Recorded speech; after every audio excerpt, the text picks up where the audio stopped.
Abby's View. How do I go about explaining the smokehouse to you? I'm quite sure all you old timers know what I mean.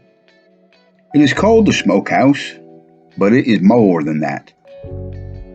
It is the smokehouse, the woodshed, and the root cellar all rolled into one. The bottom of the building, mostly set underground, is the actual root cellar. On top of that is the smokehouse. It has not been used as such for a very long time, but that is where they actually used to smoke the meat to preserve it. Now, it is beyond my purview here to give history lessons on how people used to grow and process their own food, but it is a fascinating subject and something that people should consider doing once again. Anyhow, I really need someone to keep me on track. I almost said on point, but I thought that might confuse some people, and we don't want that to happen. Anyhow, again, along the side of the aforementioned structure was a lean-to type addition. Dan and Laura always used it to store wood for the upcoming heating season, thus the woodshed. I am sure you could use it for any type of storage. I have taken so much time explaining what the smokehouse is that I forgot what I wanted to say about it. Let me see. The smokehouse? The root cellar? Goodness gracious. Concern it.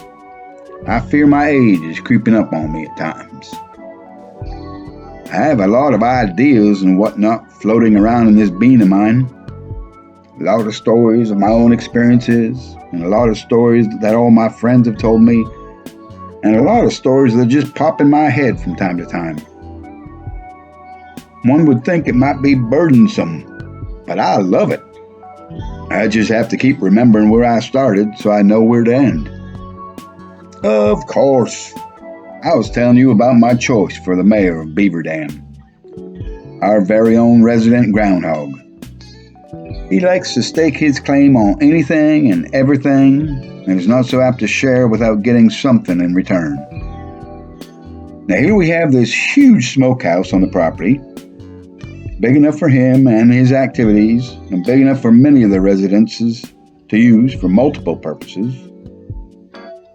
He likes to hang out underneath the woodshed portion, and he has decided that if anyone else wants to use the entire building, they must have his permission. Various birds will sometimes fly up under the door and roost in the smokehouse portion. My good friend Charles the chipmunk has been seen from time to time sneaking under the very same door to see if he can find anything he might like. Not long after they do, you will find the groundhog speaking with them and asking them what they have been up to. Mind you, the smokehouse is not his. Nobody gave it to him. It belongs to the whole of Lorden Farms. I guess it doesn't really bother anyone else that he acts that way and questions everyone, so I'm not sure why it bothers me. I guess I was just brought up differently and was taught that sharing is important, and everyone deserves to live a respected and respectable life. I tend to try and not share my thoughts of how one ought to live. I reckon it is not my job description. I leave that for others. See you next week.